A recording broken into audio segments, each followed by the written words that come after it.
कहानी का नाम चुड़ैल की क्लास। शांति और बलवंत की बेटी रूही एक बहुत ही शरारती और शैतान लड़की थी और उसके इसी व्यवहार के कारण उसके मम्मी पापा को उसके स्कूल्स बदलनी पड़ती। नाक में दम कर रखा है बस। इसके शैतानी और शरारतें हैं कि खत्म ही नहीं होती।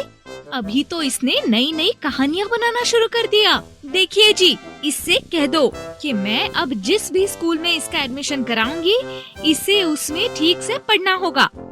सुन लिया ना रूही बेटा? हाँ हाँ।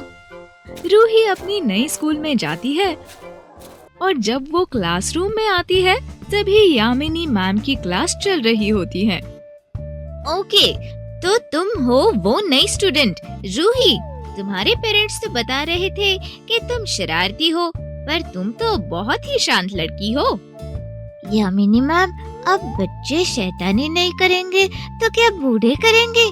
मैं हूँ बहुत शैतान, इसलिए मुझसे बचकर ही रहिएगा। इतना कहकर रूही मोहन नाम के एक लड़के के साथ बैठ जाती है और फिर वो अपने बैग से एक नकली छिपकली निकालकर मोहन के बैग पर रख देती है। जैसे ही मोहन उस छिपकली को देखता है, वो डर के मारे जोर से चिल्ला पड़ता है। मम्मी! मोहन को यूं चिल्लाते देख यामिनी मैम उसे गुस्से से डांटती हैं। मोहन, ये क्या बदतमीजी है? तुम सबको पता है ना, मुझे ये मस्ती, शरारतें और शैतानी बिल्कुल पसंद नहीं। वो छिपकली। सॉरी मैम, मैं शांत बैठूंगा।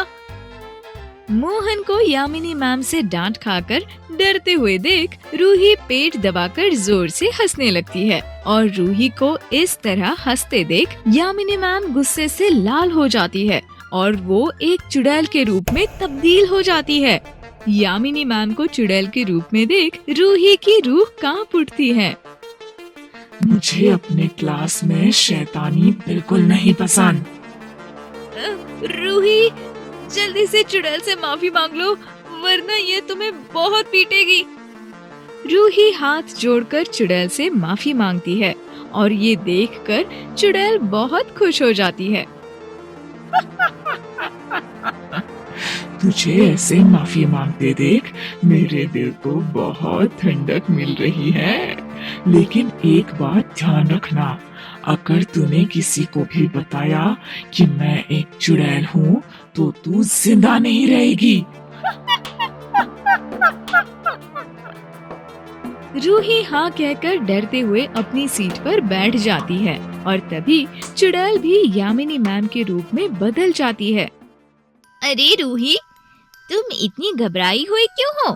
किसी ने कुछ किया क्या तुम्हें? नहीं मैम। फिर लंच ब्रेक में रूही मोहन से मिलकर, यार, ये यामिनी मैम तो एक चुड़ैल है। मेरी तो जान ही निकल गई। हाँ, धीरे बोलो, उन्होंने सुना तो भूचाल आ जाएगा। वैसे तो यामिनी मैम बहुत अच्छी है, लेकिन किसी बच्चे ने उनकी बात को टाला या शरारत की तो वो गुस्सा होकर चुड़ैल बन जाती है और उस बच्चे की खूब पिटाई करती है। रूही स्कूल से घर लौट आती है और अपने रूम में चली जाती है। शांति देखती है कि रूही थोड़ी सी शांत शांत है और फिर वो रूही से बोलती है। क्या हुआ रूही बेटा, कैसा रहा तुम्हारा दिन? स्कूल कैसा है? तभी रूही को चुड़ैल की कही गई बात याद आती है और वो अपनी मम्मी से कुछ नहीं कहती। अगले दिन मोहन को क्लास में आने में लेट हो जाता है और तभी यामिनी मैम बहुत गुस्सा हो जाती है। मेरी क्लास में अगर कोई लेट आए तो वो मुझे बर्दाश्त नहीं होता। Sorry ma'am. Oh, Yamini ma'am का गुस्सा 7वें आसमान पर चला जाता है और वो चुड़ैल के रूप में बदल जाती है और मोहन को छड़ी से पीटने लगती है। ये देख रूही कहती है, यामिनी मैम, मोहन को मत मारिए, रुक जाइए। तेरी इतनी हिम्मत, तू मुझे रोकने कहेगी? ये मेरी क्लास है, एक चुड़ैल की क्लास। फिर चुड़ैल मोहन के साथ साथ रूही को भी छड़ी से मारने लगती है। रूही जब घर लौटती है तभी वो शांति के कमर से लगकर रोने लगती है और सारी बात बताती है। क्या? एक चुड़ैल की क्लास? अब और कोई नई झूठी कहानी मत बनाओ रूही। नहीं मम्मी, वो यामिनी मैम गुस्सा होकर चुड़ैल बन जाती है, मेरा यकीन कीजिए। लेकिन बेटा ऐसा है तो तुमने पहले क्यों नहीं बताई हमें ये बात? क्योंकि वो चुड़ैल ने मुझे वार्निंग दी है कि अगर मैंने उसके बारे में किसी को बताया तो वो मुझे मार डालेगी। मुझे नहीं जाना उस स्कूल में, प्लीज मम्मी पापा। फिर अगले दिन शांति और बलवंत स्कूल के प्रिंसिपल के पास जाकर उन्हें चुड़ैल के बारे में सब बताते हैं और तभी प्रिंसिपल कहते हैं कि पहले भी एक लड़के से इसी विषय पर कंप्लेंट आई थी कि यामिनी मैम एक चुड़ैल है।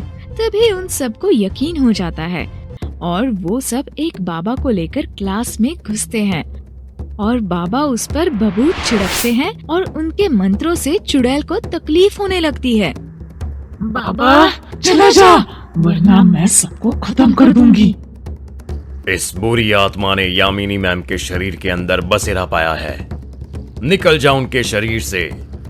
चुड़ैल रूही का गला पकड़ लेती है, लेकिन फिर मंत्रों की शक्ति से चुड़ैल की शक्ति कम होने लगती है और वो रूही को छोड़कर बाबा की बोतल में कैद हो जाती है। और इस तरह यामिनी मैम फिर से अपनी इंसानी रूप में आकर चुड़ैल से मुक्त हो जाती है।